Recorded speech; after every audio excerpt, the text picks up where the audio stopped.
there. My name is Jim Hawkins, and I have a story to tell. A story of adventure. It all began with a map. This map showed the location of an island and buried treasure. Men were setting off on a ship to find the treasure, and I was to go along as cabin boy. An old sailor with a wooden leg got together a crew. He was our cook, and gee, I liked him right off. But what a funny name. I'll never forget it. Long John Silver. We worked all one night getting the ship ready to sail. The whole crew worked and worked and worked. Then just before dawn, we were ready to sail. We were on our way to Treasure Island. Once at sea, we all had a fine time. Long John Silver especially was lots of fun. Golly, he used to sit and tell me stories by the hour. Parrot sat on his shoulder and screamed, "It's the bait! It's the bait!" Now, there was a barrel of apples set out for the men. And one night I went to get myself an apple, but because they were almost all gone, I had to climb right into the barrel to get one, right down to the bottom. Then a strange thing happened. Just as I was about to climb out, I heard voices. Keep your eye peeled for that. It was Long John Silver and some of the crew. Now, me laddies, you're a smart lot. No need for us to return empty-handed. We'll come back with all the treasure for ourselves. Gosh, these men were pirates. But I knew their secret if only they didn't discover me. See here, mateys, have an apple. But just as Long John was reaching into the barrel... Land ho! That's it, lads! Treasure Island!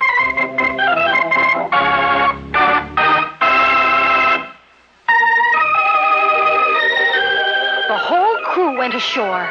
Loyal crewmen in one group, pirates in another, all looking for the treasure. Pretty soon I was all alone in the jungle when all of a sudden, from behind a tree jumped the strangest man you ever did see. He was laughing and laughing and laughing. Then all at once he stopped. Who are you? My name is Jim Hawkins, sir. Well, I'm old Ben Gunn, and you're a pirate, aren't you? Oh, no, sir, no. Well, I know that pirates are here looking for my treasure, but they won't find it. I've lived in this island for 3 years hiding that treasure. They won't find it now. No, they won't. He's the bait! He's the bait! Long John Silver! Yes, me hearties, it's Long John and me crew. And now, Ben Gunn, take us to that treasure. Long John and his pirates had surrounded us. Ben would just have to take them to the treasure now.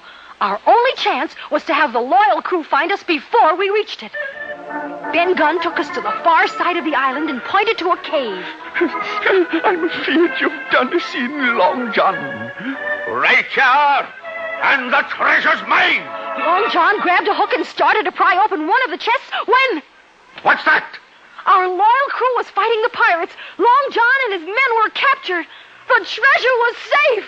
Our men tied up Long John and his pirates and then loaded the treasure aboard our ship. Diamonds and pearls and silver and gold and every treasure you could think of. So much that we just couldn't carry it all. So today, if you should happen across an island and find a cave, you too might find buried treasure, 'cause that's Treasure Island! It's the bait! It's the bait!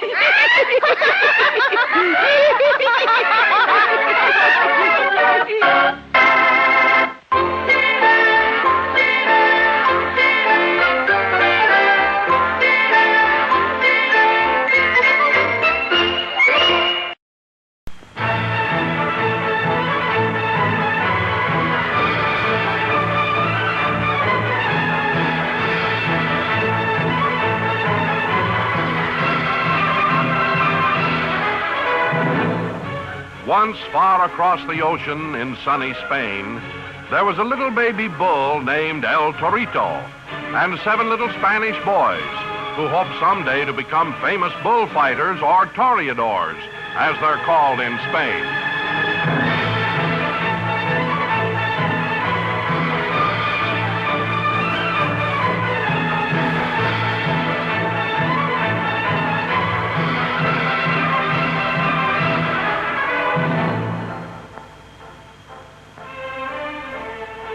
bullfighting is a very popular sport in Spain, just as baseball is in our country. And little Spanish boys dream about becoming famous toreadors. Toreadors are men who stand in the bull arena with sword and cape and use their skill to evade the horns of the angry bulls.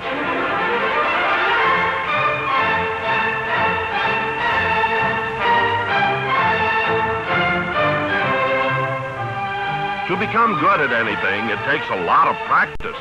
And in every city, town, and village in Spain, one can always see little boys practicing to become toreadors.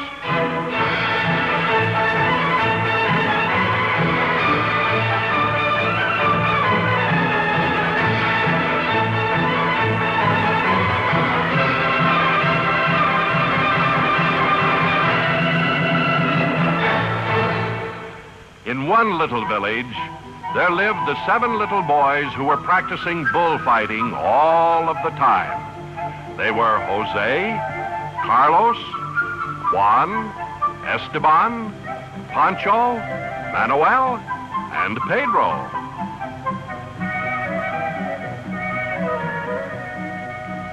They used sticks for swords, and they would wave potato sacks for capes. All day long, they would parade through the village, waving their sticks and swirling their capes, in the manner of the real toreadors in the big city of Madrid. In their own mind, they were the greatest of toreadors in all Spain. Outside the village, fenced in a large field, there lived a little baby bull. His name was El Torito.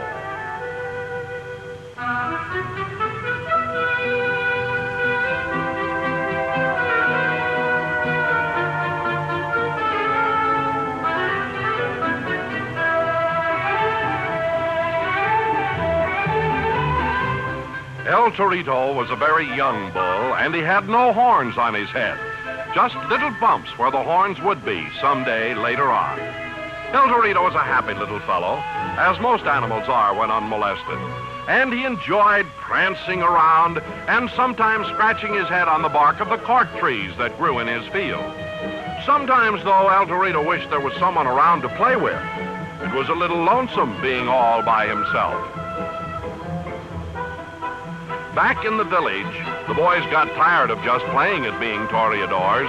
They decided that the time had come to be real toreadors and fight a real bull. Not a big bull, of course, just a little one without horns, one like El Torito. So they started up the road toward the field where El Torito was, waving their sticks and swirling their capes. 7 brave little toreadors. Jose, Carlos, Juan, Esteban, Pancho, Manuel, and Pedro.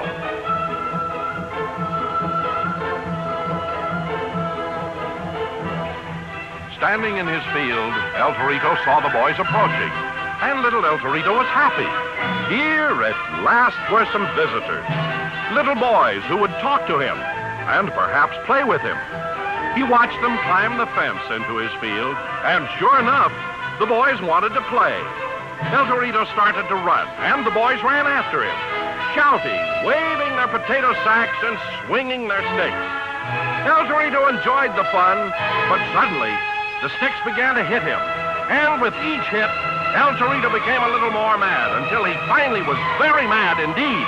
And nobody can get quite as mad as a mad little bull. El Torito was all through playing and charged at the boys. And the little toreadors ran as fast as their little legs would carry them. But not as fast as El Torito, for he caught up with them and bumped each one of the 7 over the fence. Jose, Carlos,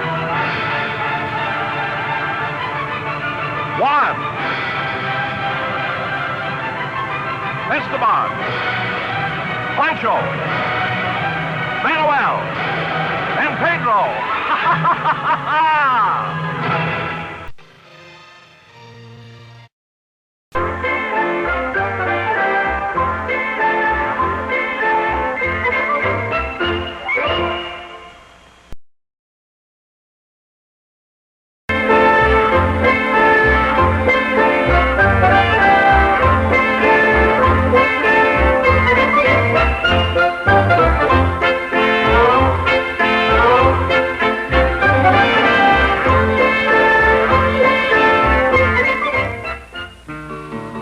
'Tis advertised in Boston, New York, and Buffalo. 500 brave Americans a whaling for to go, singing, blow your winds in the morning and blow your winds high-ho.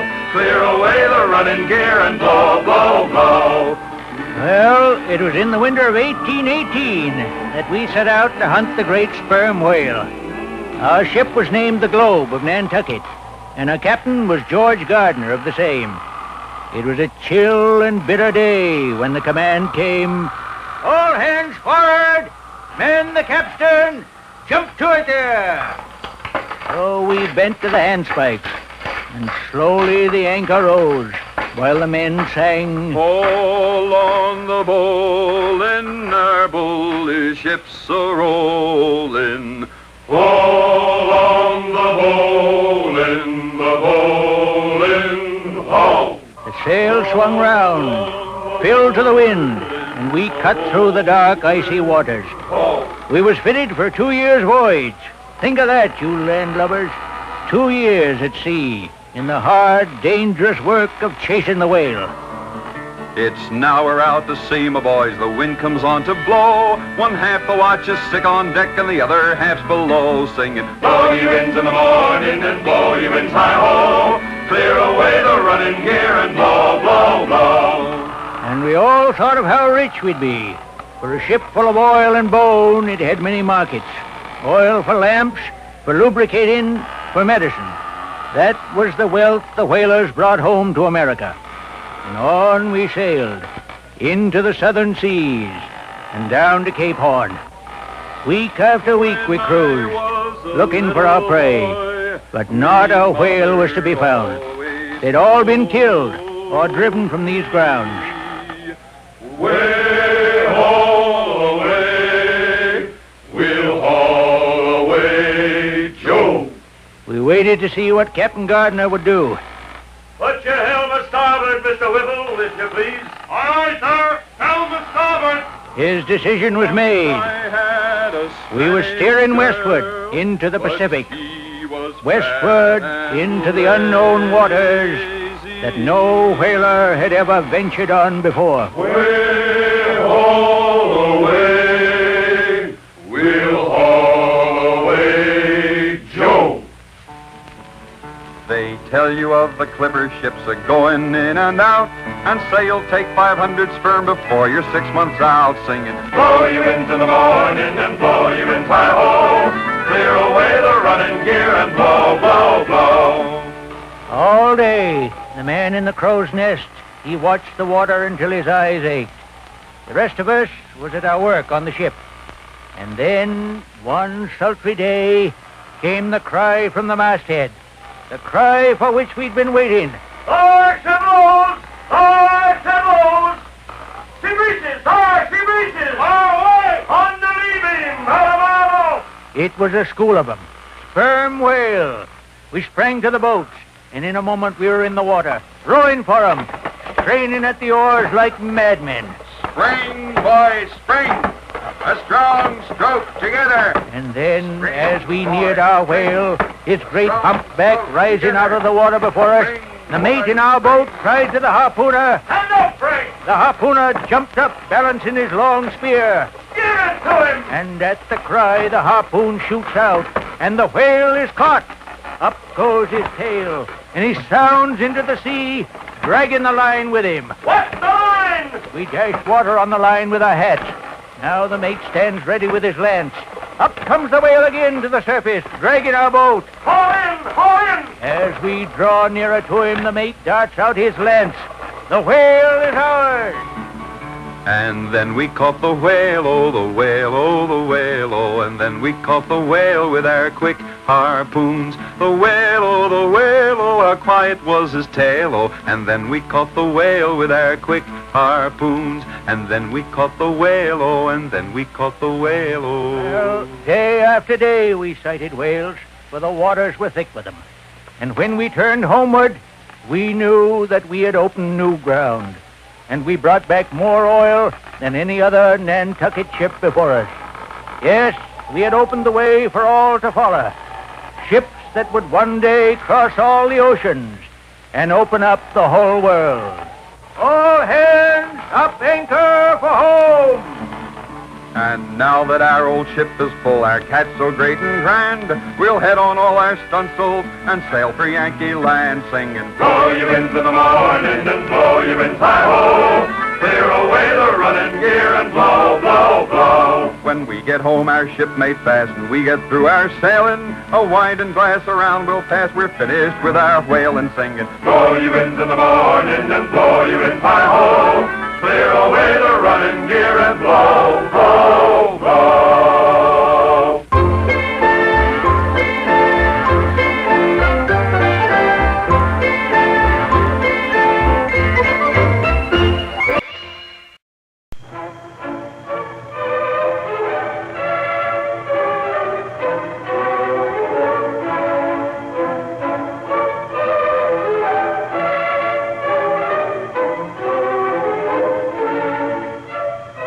This is the story of the Red Shoes. Once upon a time, there was a little girl named Karen who lived in a small village with her mother. They were so poor that Karen didn't even own a pair of shoes, and she had to go around barefoot until the village shoemaker made her a pair of sandals out of some leftover strips of red cloth. One day, Karen's mother became very ill and died, leaving her little daughter all alone in the world. But on a bright morning soon after that, one of the town's rich old ladies rode by Karen's house in her handsome carriage and saw the unhappy little girl sitting on the doorstep, crying bitterly.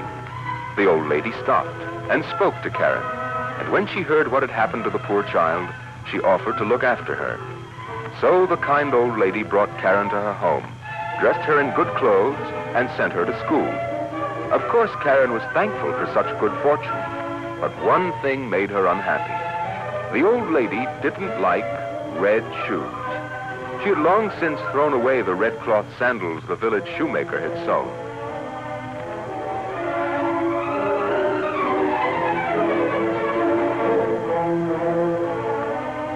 Sometime later, the princess was taking a journey through the country. When she passed through the village where Karen lived, the people crowded around her. Karen especially noticed the red leather shoes the princess was wearing. These are just about the most beautiful red shoes I've ever seen, thought Karen. Oh, if only I could have such shoes to wear to church on Sunday. Now, Karen longed so much for red shoes that when the old lady, whose eyesight was very bad, took her to buy new shoes, Karen chose a shining pair of red ones very much like the princess's, and told the old lady they were black. Next Sunday in church, Karen thought of nothing but the lovely red shoes on her tiny feet. While everyone sang hymns, she seemed to see the dainty slippers floating before her eyes.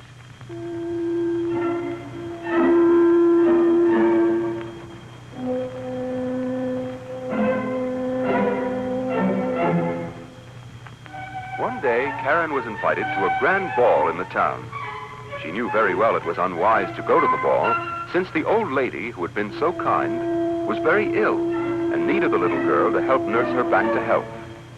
But Karen couldn't resist the chance to wear her beautiful red shoes. So she went to the ball, and when she began to dance, everyone said, "What pretty dancing shoes!"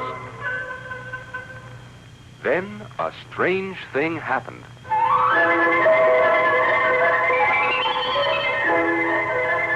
Karen couldn't stop dancing. As if the shoes had suddenly taken on some magical power, they danced her down the stairs, through the streets, and out of the town gate. Away she danced, and away she had to dance, into the forest. Little Karen was terribly frightened and tried to throw off the red shoes, but they stuck fast to her feet. Over the fields and meadows, all through the night she danced, until she came into a churchyard. There stood an angel with long white robes. "You shall dance in your red shoes till you are pale and cold." But Karen couldn't stand still long enough to hear the rest of the angel's words, for away the poor little girl danced over the roadways, back into the woods. There she spied a small hut among the huge trees. Luckily, her magic red shoes danced her up to the door. She knocked on it. A tall, smiling woodsman opened it, and Karen, unable to move anymore, fell on the ground. The woodsman carried her inside and put her on a cot. Karen looked down at her feet, which had swelled to 5 times their size and seemed to be getting bigger and bigger. But as she told her sad story to the woodsman, the red shoes, which no longer fitted her, began to split, and pretty soon they fell right off.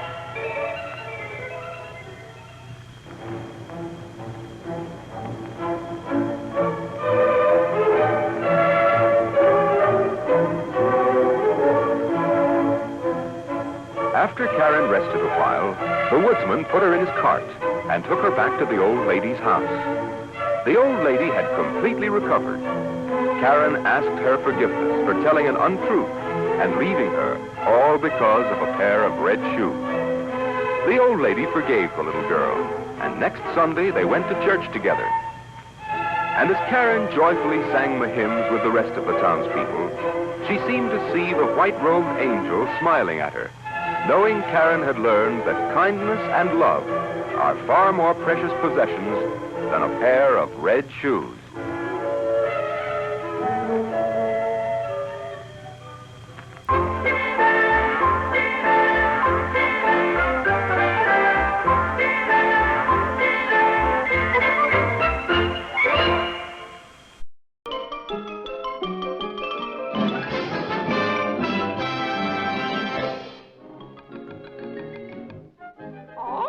Children, follow me. Patrick, say, Polly want a cracker. Polly want a whacker. No. Golly pond lacquer. No. Polly want a cracker. Yes. You're doing fine, Patrick. Now, Patricia, honey, you try it. Polly.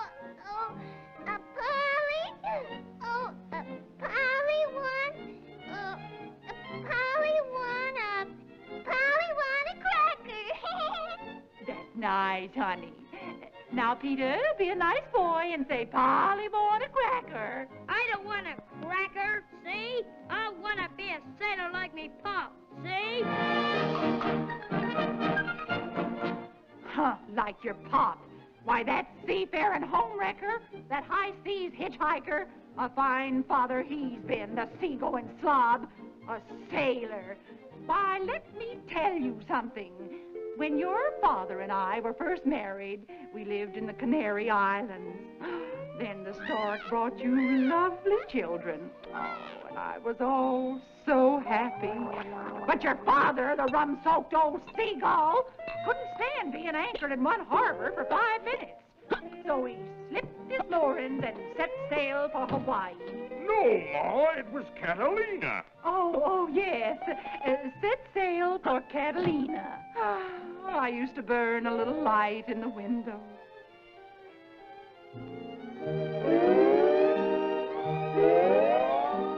Hoping that someday he'd come back to us. But he never did, the needle brain. Now, Peter, now you don't want to be a sailor, do you? Yes. What?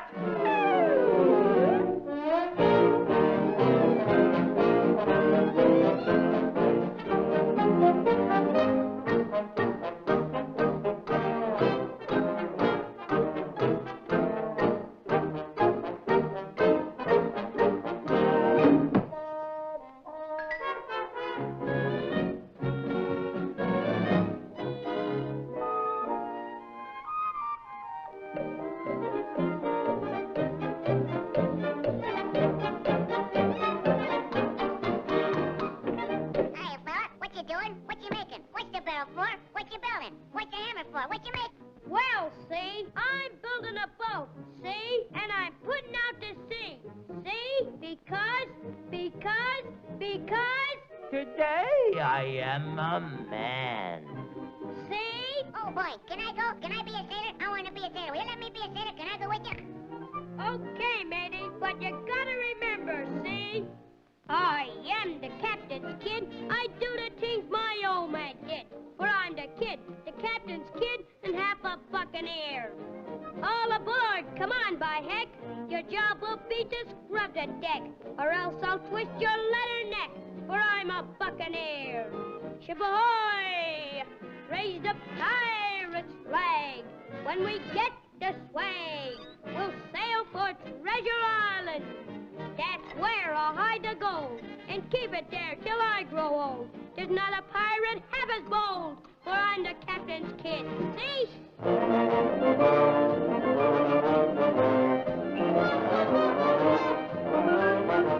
This picture is kind of like Mutiny on the County, don't you think?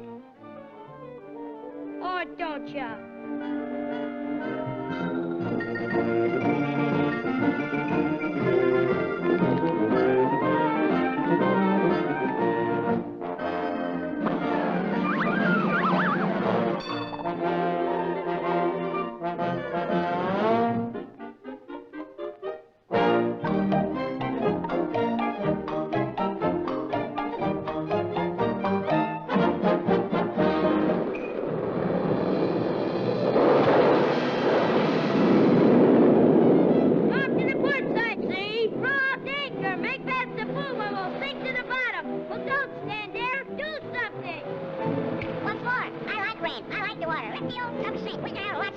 Ain't I the talkingest little guy? No, a splashing and a swimming. It's lots of fun.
Big sissy. Oh, my baby boy. Are you all right? I knew you'd get in trouble. Now, you don't want to be a sailor, do you? Yeah. What?